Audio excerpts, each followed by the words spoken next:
નેતાઓને ગમતો નથી મિત્રો. મિત્રો રોડ રસ્તાનો પ્રશ્ન હોય, આરોગ્યનો પ્રશ્ન હોય, શિક્ષણનો પ્રશ્ન હોય, આજે તમામ મુદ્દા પર આનંદભાઈ હોય, ગોપાલભાઈ હોય, આપણા ચૈતરભાઈ એ તમામ સમાજના દરેક મુદ્દાઓ પર લડે છે અને મજબૂતાઈથી સરકાર સામે અવાજ ઉઠાવે છે. એ જ મિત્રો આ સરકારને ગમતો નથી. આજે મિત્રો એક સામાન્ય કેસ હતો, એક સામાન્ય કેસને આટલું મોટું સ્વરૂપ આપી અને આપણા સાહેબને આજે 7 વર્ષથી એને કેદ કરી દીધો. પણ આ તમારી આ જનમેદની છે, આ જનમેદની જોઈને આ પ્રશાસન, આ તંત્ર, આ સરકાર ના હવે હદ વધી ગઈ છે. એના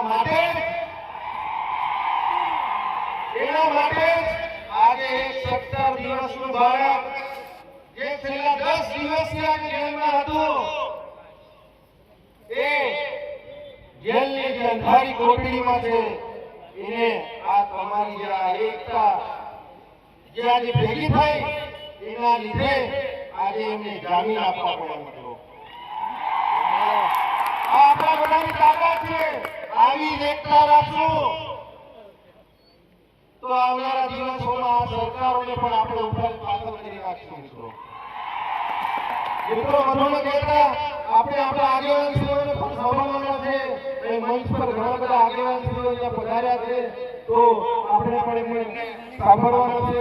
તો હું ગિરધરભાઈને વિનંતી કરીશ કે આગેવાન. હાલો,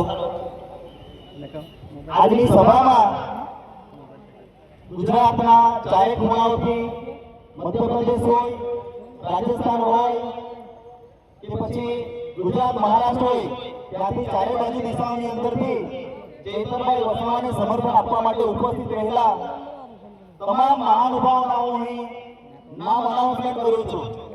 સૌથી પહેલા આનંદભાઈ પટેલ, ધારાસભ્ય વાંસદા. ગોપાલભાઈ ઇટાલિયા, ધારાસભ્ય વિસાવદર.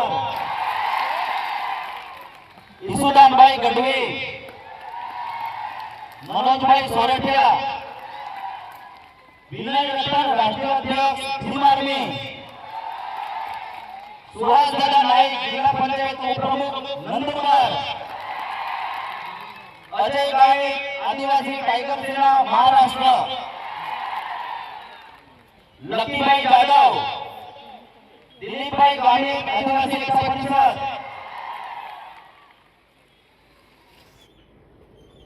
દિલીપભાઈ બારિયા, ઓબીસી સમાજ, ડોક્ટર જયરામ રાઠવા, ગોગંબા, અને એના સિવાય પણ ઘણા નામી અનામી મહાનુભાવો આપણી વચ્ચે ઉપસ્થિત છે. મારા સુધી હજુ ચિઠ્ઠી પહોંચી નથી, એટલા માટે જે પણ મહાનુભાવો અહીં ઉપસ્થિત રહ્યા છે એમને આપણે બધાને આવકારીએ છીએ. જનસભાને સમર્થન કરવા માટે તેઓ અહીં ઉપસ્થિત રહ્યા છે, એમના માટે હું ખાસ આભાર વ્યક્ત કરું છું. આપણી વચ્ચે વિનયભાઈ રતન, રાષ્ટ્રીય અધ્યક્ષ ભીમ આર્મીના નેતાઓને વિનંતી કરી છે કે આજની સભાને સંબોધન કરશે અને સમય મર્યાદામાં આપણે લેવાની વિનંતી છે.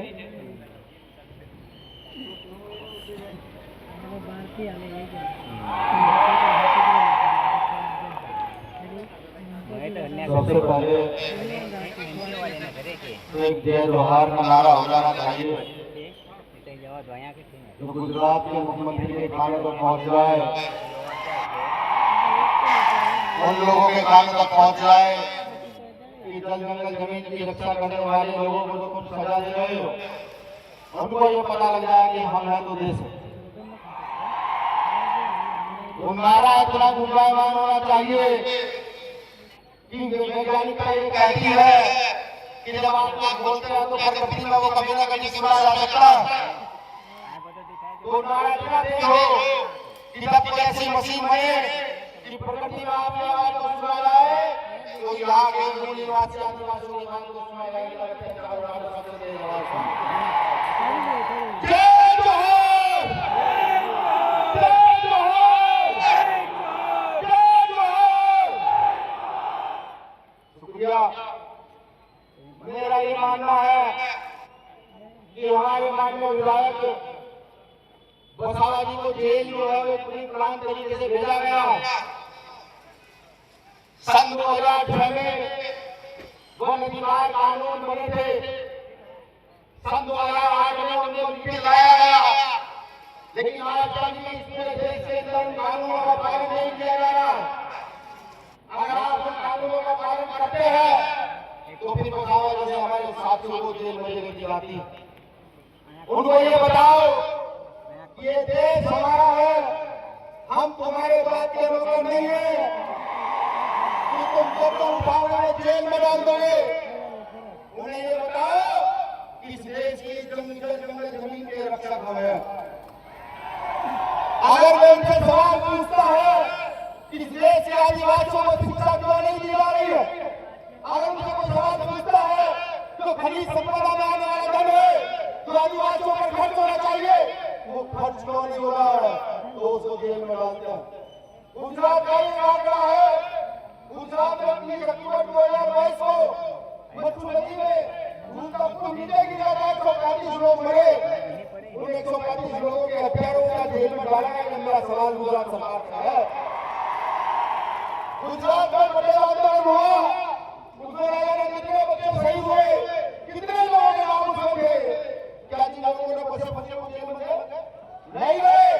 ये मेरा किसी जाति पर सवाल नहीं है, ये मेरा यहाँ की कानून व्यवस्था पर सवाल है। जब तुम क्षेत्रों में सोई, जब तुम बसावाजी को बिना कारण के बिना सबूत के जेल में सकते हो, एक 13 महीना बच्चे का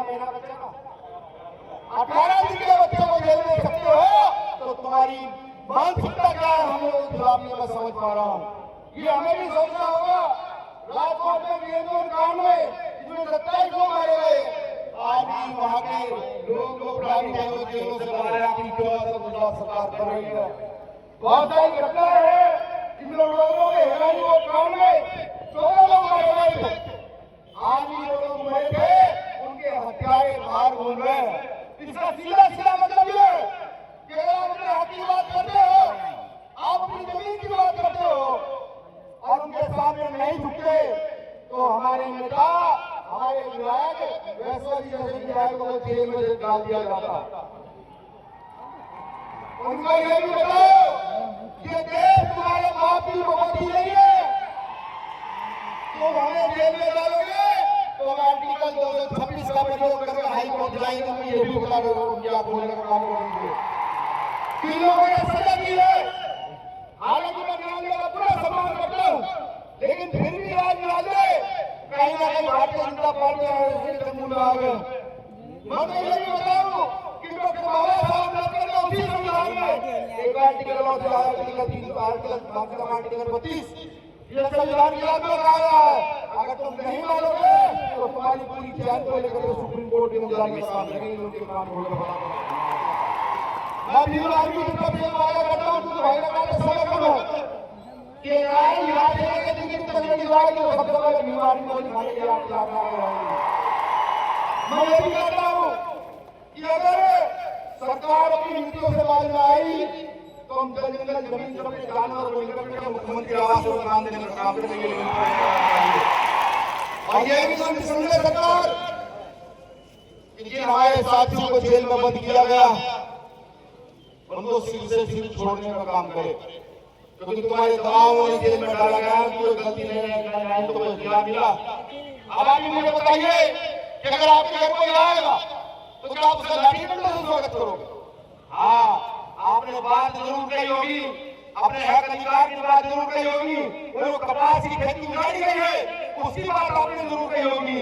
जब ये बात कही गई तो इसी बात का इशू बनाकर माननीय विधायक को जेल में ठूसने का काम कर दिया उन्होंने। और अगर तुम्हारी जेलों में इतना दम है तो जेलों के मुंह बड़े करो, हम भी जेल में चलते हैं। हमारे लिए ऐसा ही जंगल, ऐसी ही जेल है, हमें कोई फर्क नहीं पड़ता जेलों में। और हम तो वो सबसे बीमारी में लोग जो जेलों में जा करके जिनका जीवन पक गया है।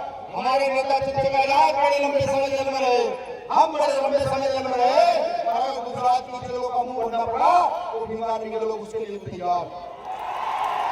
मैं सिर्फ आखिर में एक निवेदन करूंगा